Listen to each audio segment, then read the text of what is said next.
Getting into things here, we're looking at our Layla DPS team. This is going to really focus on having Chongyun's elemental skill imbue Layla's normal attacks with cryo damage. So you're going to be on-fielding her and running her straight through.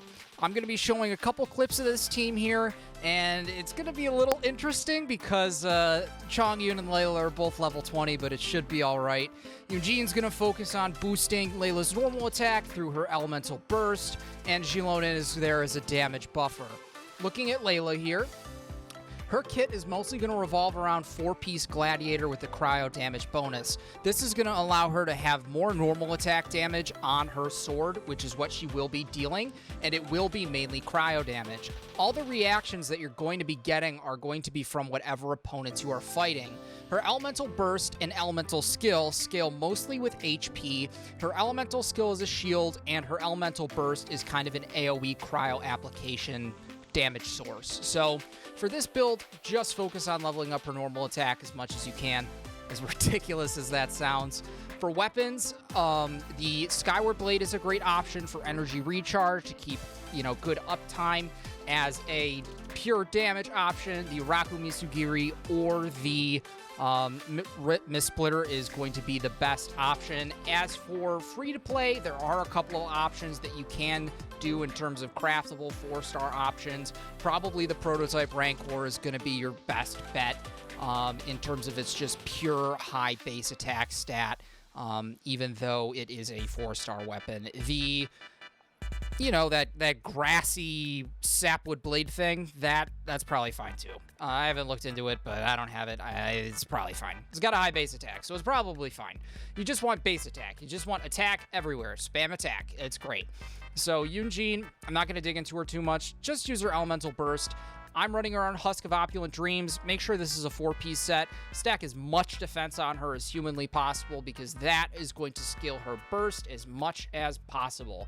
If you get this leveled up, it gets somewhere in the realm of like 60 to 70% defense increase, with her A4 talent here. So this is actually very, very nice. And you don't necessarily need constellations with her, albeit C4 does help boost her own defense, and C6 will boost normal attack speed for the on-field character that is in her elemental burst. Chongyun is really just going to be the most important, crucial piece of the puzzle here. You're really only going to use him for his elemental skill. To boost Layla's damage, I am going to run him on Noblesse. This is going to allow Layla to essentially gain a party-wide 20% attack buff, but it is nice because you can literally just level his elemental skill. You know what? You don't even need to level anything. You're just using it for its attribute of this infusion duration over the field duration. It says 2 seconds of infusion, but what this really means is that while the field is up for 10 seconds, it's going to be continually applied as long as you're in the field, and then for 2 seconds after the field expires, you will have extra duration. So it's a total of 12 seconds. You don't really need to worry about leveling up his skills. But, in the grand scheme of things, constellations are nice. I would go ahead and say that his elemental C2 skill effect is probably going to be the best because it's going to reduce your party members' elemental skill and elemental burst cooldown overall. The reason why I thought to cryo here, why not pick somebody other than Layla? It's because cryo, you get that 15%, crit rate boost, which is awesome. And then on top of things, you have Geo. This is going to improve shield strength for Layla, and it's also going to increase overall damage dealt by 15% when you are shielded. Layla will be shielded, and it's going to decrease enemies' geo resistance, which, isn't really that useful. Xilonen, great. You guys know it. You guys love her. I have her C2. This is perfect here because this is going to allow a source sample to activate for cryo here for 60% additional crit damage. So that's going to be wonderful. But mainly you just want to focus on her elemental skill here, reducing cryo resistance when you crystallize with Xilonen. Getting into the next team here, we also have another cryo DPS, and this one happens to be Charlotte. This is a little bit goofy. I think that it's something that's gonna need some help, but in terms of attack scaling, she is phenomenal. One of her best-in-slot weapons is the Skyward Atlas. The Prototype Amber is also another great option. The Solar Pearl actually has some use here because it increased elemental skill and elemental burst damage. I would take a look at the Eye of Perception as well because it does have nice attack percent scaling, but overall the Skyward Atlas is typically going to be her best in slot, whether you're running her as a cryo DPS with on-field attacks or not. So talents-wise, again, you're just going to really want to focus on her normal attack. Her elemental skill and elemental burst don't really boost her normal attack, but they do boost healing, and they do have skill damage that does scale with attack as well, which is very, very nice. So there's nothing that you can really do to her to kind of focus the damage on one of these two sources, and that's why I decided I wanted to go with the normal attack here. Constellations, you don't necessarily need anything other than, you know, C2 is very nice because it's going to boost your own attack. C3 and C5 just upgrade skills, and with this is just for her, you know, another one of her talents. Irrelevant. You don't need to worry about it. Same thing with their C6. This just turns into more damage and more healing for the party anyways. So Charlotte wrapped up. You know, you're going to want to run 2-piece Blizzard Strayer on her. You could run 4-piece to increase, you know, crit rate, but it's not too much of a problem here. And I'm just running her on a crit rate circlet, and I'm running her on 2-piece Glad just for some extra attack. You can't run 4-piece Glad because it doesn't boost Catalyst users, unfortunately. A lot of Catalyst users weren't really meant to be on-fielded, unfortunately. They're more or less support. Stats-wise, I have her 61-22, you know, crit rate, which is fine here. And then, you know, you'll throw on a cryo damage bonus goblet on there, and you should be pretty much good to go. With the rest of the team, it's going to be your stock Zhongli. Nothing needs to change here. If you want, you can throw 4-piece Noblesse on her.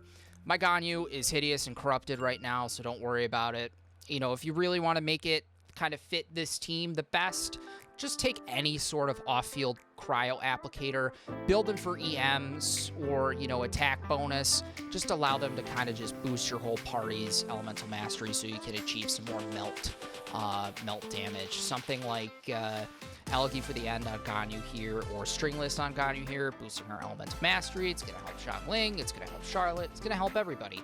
And then Furina is Furina, you know, Furina. Run Furina however you want to run Furina. If you're a goofball and want to run Tenacity to the Millilith on Furina, be my guest. In addition to her burst, but it's going to be your stock Furina. There's nothing you really need to change here. What's nice is it just will help freeze enemies, and from there, then you'll be able to kind of get that reverse melt going on. So, getting into our next team here, we're going to have our Dori DPS team. This is mostly focused around aggravate damage. So with Dori C6, this is how this is going to work. It allows Dori to be on-fielded for, I think, around 3 seconds because it imbues her normal attack with Electro. So this is going to heal heal the party when anybody is hit, but it is also going to deal Electro damage. So you can focus on having Dori on 4-piece Gladiator's Finale. That way you can achieve this set boost here to boost normal damage, which will also scale with Electro damage. Just run her attack, Electro percent, you know, just try and scale her base attack as much as you can. I'm running her on Wolf's Gravestone. This typically tends to be her best in slot unless you do want to run Redhorn Stone Thresher. That is another good option just because of the crit damage stat stick on the base of it. It can be a little bit finicky with the with the refinement, though. It's a little weird, but this is typically pretty good as it just boosts party-wide attack across the board whenever opponents are lower than 30%. So it just kind of helps snowball things going a little bit there. Talents, really just going to want to focus on a normal attack. I never thought that I would actually have Dori built at all, but she's here. She's great. I love it. Everything else in this team is going to be stock. Noblesse Bennett, you know, Cinder City Xilonen, get those crystallized shields going for Dori. It's going to fill up her source samples nicely, so you're going to gain some of those boosts, especially with C2 and Peak Patrol Song. You want another option for her, run Flute of Espitzel. It's awesome. It's free to play. You don't have to worry about it. And Nahida, just going to be your stock Nahida here. I have her running with the Deepwood memory set, so this just kind of helps decrease, Dendro resistance, so you can kind of boost your aggravate damage overall, which should be pretty nice. So, well, it doesn't boost aggravate damage, it boosts your overall Dendro damage, I guess you could say. So another option for this team is also going to be running Thundering Fury on Dori, because when her Elemental Burst hits opponents, when it's tethered between her and the opponent, it reduces her elemental skills cooldown. So by having that up, it's going to allow you to essentially rapid fire her elemental skill and rapid fire the amount of infused normal attacks that you can have.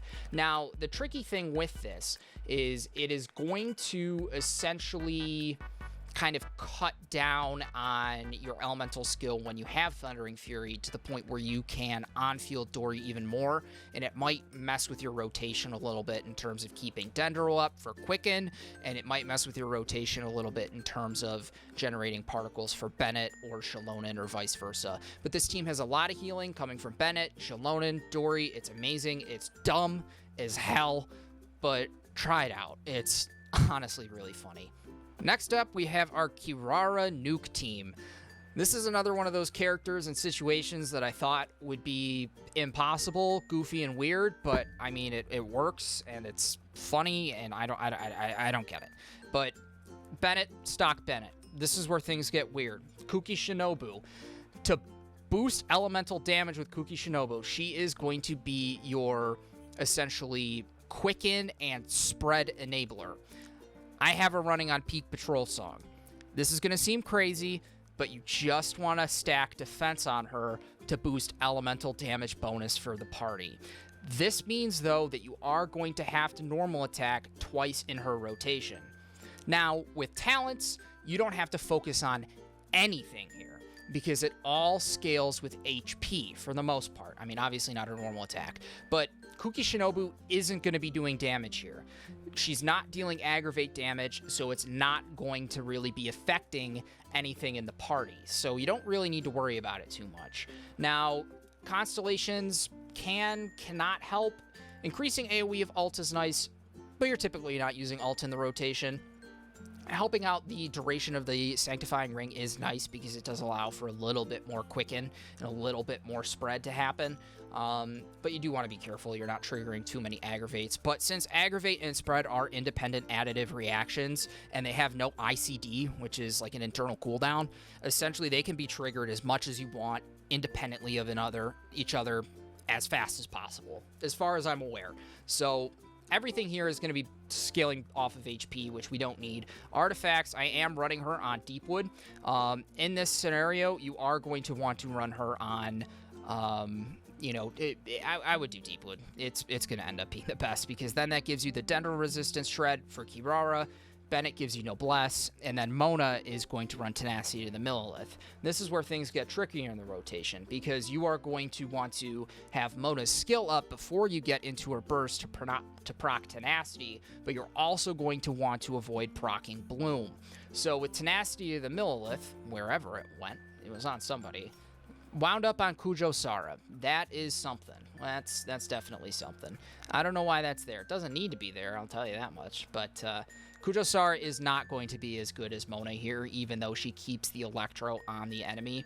You're still going to want to focus on having a Tenacity set, just because it's going to boost overall attack by 20%. This is the kind of the best fitting person I could put it on, unless you swapped Deepwood onto Mona and then threw Tenacity onto Kuki. Then things get a little weirder, but you can kind of play around with them interchangeably, just as long as you have one or the other, on somebody. I just happen to have a better defense stacked set for Kuki for Peak Patrol Song, since she's hovering around 2200 right now. Getting into Kirara here, this is where everything kind of just jumps up to another level. Aggravate and spread, we're just focusing on spread here. It really scales off of the character level multiplier, and that's going to be the damage that she's dealing with her ultimate or elemental burst, and it really scales hard with EM. Now, I don't focus this build on EM, I focus this build on crit damage and crit rate. So overall, this is going to be kind of where we're hovering. So 74% gives us that typical proc there, and then the 267 is just a nice fat crit damage number to hit on burst. Dendro damage is essential if you want to be able to get any more damage out of your Kirara. Don't take EM. Artifacts wise, 2-piece Glad, 2-piece Noblesse. Noblesse boosts your burst, Glad boosts your attack. It's pretty simple. For a new comp, this is what you're going to want. I do happen to have her C6, so her elemental burst does or her elemental skill when you're triggering Quicken allows for her elemental burst to have 12% more damage. Obviously, C3 and C5 are boosting your levels. C4 is not too important because this is just going to deal extra damage for her elemental skill. C2 isn't the craziest thing in the world, but it's just going to also boost her shield. So I would more or less not focus on constellations. If you have C6, great, it's going to make it easier, but in terms of everything else, you don't need to worry about it. I have her 388 or 31111. Her elemental skills don't really do, her other talents, like her Ascension talents, don't really do much other than her Ascension 4 talent, which is going to help her scale off of HP, but this does not scale as hard as attack. I found this out through grueling testing, and it made me want to bash my head in. So, yeah, she's only got 61 EM, but she still hits 160k. I mean, it's not bad. Her attack's a little low. Crit damage is fine. Run around Uraku Mizugiri. If I had Mist Splitter, her damage would be freaking double because elemental damage bonus is ridiculous, and then it's got the nice substat, but, we can't boost elemental burst with swords because I'm a broke bitch. So, other than that, that covers our Kirara team. Next up, we have our Chiori DPS team. I thought this would be hilarious because you don't even need Ito to DPS anymore with Xilonen. You can do whatever the hell you want. This is a stock Xilonen, Cinder City, Peak Patrol Song, stock furina, her personal weapon, and Golden Troop. No other additional boosting going on here. You can run Noblesse on Albedo and Tenacity on furina, or vice versa if you really want to. But I would advise just sticking to this. I think it's going to make you a lot happier. Albedo runs Wolffang here, or Peak Patrol Song, whatever your preference is. But with Peak Patrol Song, the party-wide buff does not stack, so I would recommend taking a weapon that either scales with defense, so it triggers overall additional damage, or triggering something that has elemental skill or elemental burst increase. So Wolffang is a great pick for me in this scenario. Flute of Ezpitzel is another great choice. I would really recommend using this as well if you want a craftable free-to-play option. Now, artifacts-wise, just Tenacity. Stack defense on him.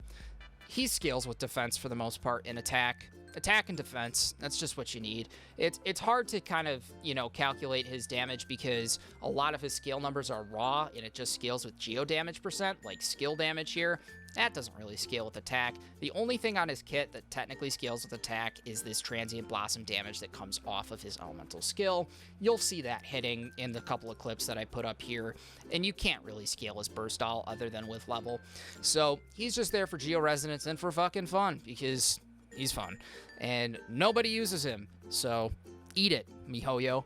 So Chiori, this is the Chiori of Chioris. This is your Uraku Mizugiri Chiori level 44. I'm going to use the level 44 Uraku Mizugiri in the clips, and you're going to see how stupid this is. With artifacts, you're going to be looking at, Husk. Pretty much Husk. You could do anything else. You could, but Husk. Husk is, when you're switching into her off-field, it's going to have these curiosity stacks. Her geo damage is going to go up. Her defense percent's going to go up. She scales harder with defense percent on her talents than she does with attack percent, as you can see here. So overall, it's just going to be better for you to have defense, albeit you should still have some attack because it still helps. Constellations I ever see too, I know it's cheating. I know, but Chiori's great. Like, come on. Like, it's Chiori. Come on. She's a better DPS than Ito. Eat it. Deal with it. She is. She's so much better. So, I'll throw up a couple clips there, and let's hop into the next. Lastly, we have Albedo. Now, I hear what you're saying. Albedo? Who the hell is this? Okay? He's the best. He's the best character in the game. You can do whatever you want with him. Okay, you want him to do a lot of damage, or Muraka Misugiri. You want him to do a lot of damage, do Flute of Espitzel. You want him to do a lot of damage, run a Mistsplitter for Christ's sakes. I don't know. You could pretty much throw any weapon on Albedo and he's going to be fine. Energy recharge, great. Burst spam. Elemental skill cooldown, great. Just spam his elemental skill. You want to decrease your sprint and stamina consumption and base attack and, use him as an on-field DPS in leveling his normal attacks? Be my guest. Triggers 18 times or 7 seconds. I guess you can boost it a lot. I don't know. Use whatever you want. It's Albedo. Constellations, you don't need them. C6 is, mediocre at best. But, he's great.